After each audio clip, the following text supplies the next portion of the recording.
I was actually in Redstone today. Yeah. And I was on my way here, back to the studio, as it were, to the shed.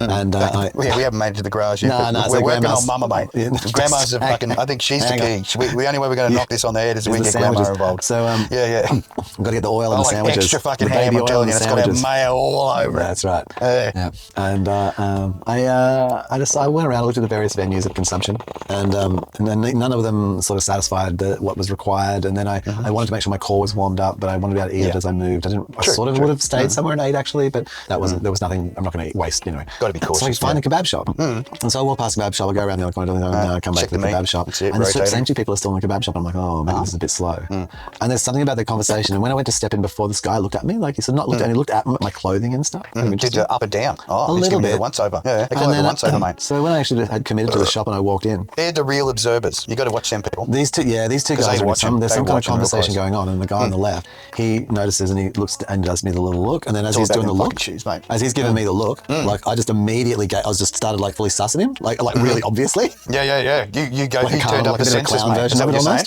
You turn the sensors up. Yeah. So I did a slight clown version of it, not rude way, just slight clown. Oh, we're doing that, are we? Oh yeah, we're all right. We're doing it. I'm going there. We're checking you out too. Going there. Got a nice butt too. Yeah, there you go.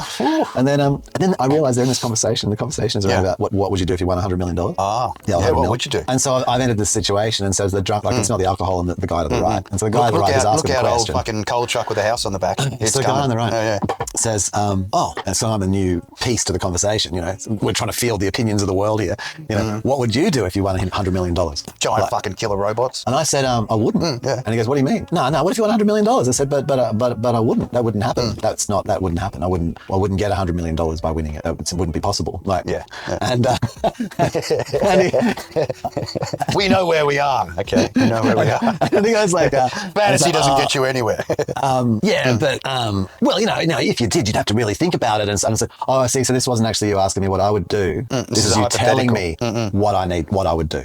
So you're just here to tell me what I would do. He wanted to give you investment advice. If I apparently won $100 million. He just stops for a moment. I've never invested myself, but if I won it, this is what I'd do. And he stops for a moment when I was telling him, I just sort of I'm not being rude again. Like I'm just like, and more subtle and just not just like just straight up, like just call it, just saying what he was doing. He's like, oh, I'm like, oh, okay, you're here to just tell me what to do. Right. Yeah, okay. True. Yeah, okay. Where's my $100 million? And the other guy gets his spoon. Yeah. And then he's like, look, the guy said, thinks about what he said for a moment. And he said, yeah, right. So you would, you don't do that. And I'm like, no, so there's nothing to think about. I don't have to worry about that. Yeah. Now, if I had $100 million. Yeah, no, that's a totally different question. That's a totally different question. Yeah, but he wasn't asking. Now that you have it, what are you doing? Yeah, you didn't ask that. That would have been the more poignant. The chances of me winning are zero because I don't enter into. There's no. Yeah. The only thing I bet on is the sun coming up and going down. That's it, the moon being in the sky when it's not there. Because it's not guaranteed. Even when the sun's in the sky, sometimes the moon do. Yeah, you got to take they're chances. Guaranteed, mate. Well, you bank on it. Not like waking up in the morning. That's not always guaranteed. No, that's not guaranteed. Sometimes I wake up like halfway through the middle of the night. Or a third of the way through the morning. Or not waking up at all. Yeah, a lot of people seem to be doing. But that'd probably be like fairly peaceful, to be honest. Like I think that would be something I'm not so. You're going to do it somewhere. It's in bed or something bouncing on you. Well, then you just sort of stand up and you're like, as long as you weren't real sick the moment before, and that's actually way lower than it needed to be. What, my voice? No, not you. No, you're fine. I didn't realise I had the media down a bit too low. There we go. That brief harmonic was brought to you by Orion Cinch. Yeah. It has a certain waking effect. Yeah, not as good as the Kanye alarm clock, but I am trying. Okay, I am trying. And I realised, like, I have never put like Go Lotto in. No Lotto.